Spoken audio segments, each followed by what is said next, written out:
Hey guys, thought I'd do a video on petcocks because I hear I belong to a couple of different Facebook pages, and a lot of what you hear is, oh, my petcock is messed up and I've got to rebuild it. It's not that hard. I've done 3 or 4 of them now, and this one was one I got off the parts bike. It's all cleaned up now. I spent a couple hours going over it last night just because I like to do stuff like this, and hey, it's winter and this is very satisfying. So I'm actually refinishing the motorcycle tank right beside me here, and hopefully I'm not going to get brain damage from the fumes from the strippies. But anyway, I did this because I'm finishing, I'm stripping the tank, repainting it. I did the tank cap also yesterday, so I dug into this, and this was all corroded, and it actually down in here had some resin left over from when I believe the person that owned the bike before me tried to coat the tank and didn't remove the petcock.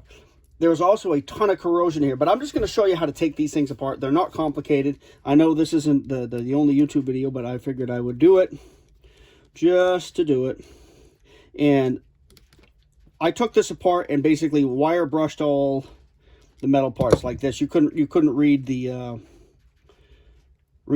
fuel reserve prime and all that on it, but it's important when you take something apart to lay things out in order if you don't have a diagram.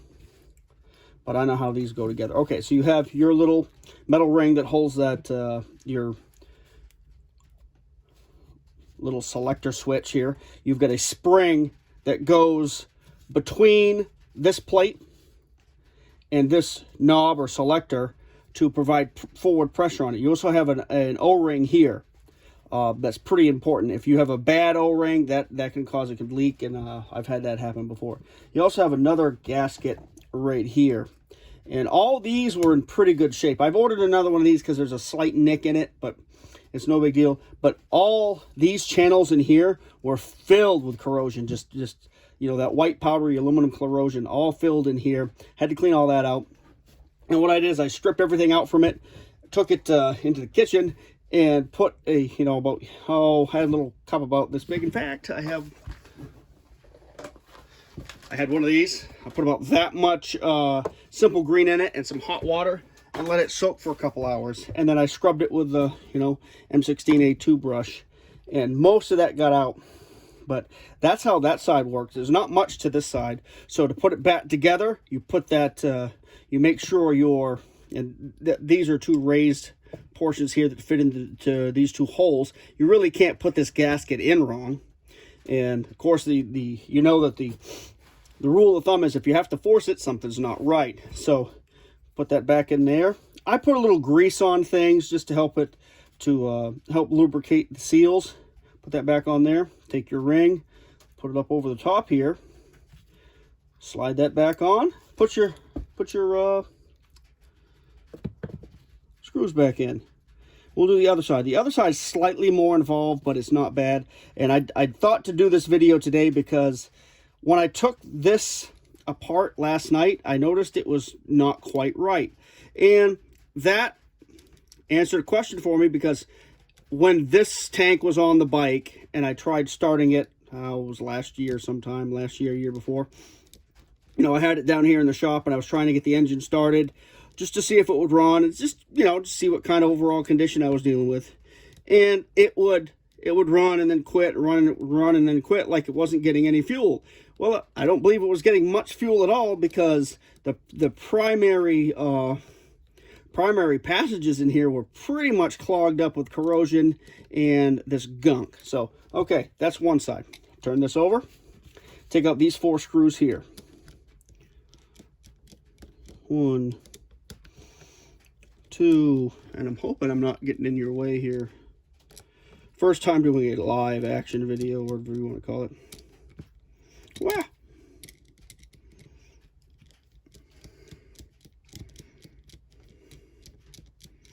All right, you got 4 screws. All the way out. See if my big old monkey fingers can get in here. Now, this is a vacuum petcock. This nipple here goes to a line in the carb. that takes a little bit of a vacuum, a little bit of the vacuum pressure from the carbs, and uses it to suck. Whoop, there's a spring. Uses it to suck this valve back and forth. So you have this plate goes on like so, and if you notice, there are two raised sections of plastic on this plastic portion that fit into the two dots here. Those are hard for me to see. You have one here, so they can only go on one way, like so. Can't screw it up. But anyway, suction comes through, and this is a one-way valve. If yours is clean enough, you can actually try sucking and blowing on this to see if it's still functional. But this is a little plastic plate here, has your valve in it. So this little portion here kind of moves back and forth like this with that, just a little bit of, with that relatively low pressure suction provided from the carburetor. That portion here has this little aluminum piece, has a seal, an O-ring that fits in there. This, of course, is your filter that is in your gas tank. Fuel comes down here. This moves out with the suction, allows fuel to flow down into here and out that nipple there and into the carb. There's really not much to these. Now, what was wrong with this one is the person who had this bike before me had taken this out, and I think they didn't remember how to put it back together, didn't have a diagram, because they're two very thin, like, membranes. Both of the membranes were on this side of this plastic piece. So all you really have to do is shove this through, well, fairly gently, put it through, and pull that membrane through, and spread it out on this side, and spread it out on that side, so it fits on the little raised portions there, and it can move freely back and forth. So to put it back together, make sure it's seated. Again, you have two raised like nipples here that fit into these two holes. Fit it in there, it nests in there very nicely. Right over here you have a little raised nub there, raised nub here, hole here and there, and just like that. Now, if you're rebuilding one of these, you may or may not have to replace all of this rubber. On my other tank that's on my runner KZ, I had to replace every piece of rubber because it was just corroded, ripped, or torn up, or whatever, This one, I was able to reuse all the rubber, which was kind of funny because I was assuming I was going to spend another, 15, 20 bucks, or, well, actually probably more than that, on the rubber for this, just to get it running again. But I was able to clean this up in pretty good shape using Simple Green and, a brush and a little elbow grease. A little hot water and Simple Green goes a long way, gets all the crud out of here. Another thing I found was inside this port here, there was a thick, almost like a resin part of a two-part epoxy system in there. It was like very thick honey, and I was like, what the hell is this, and what is it doing in this gas line?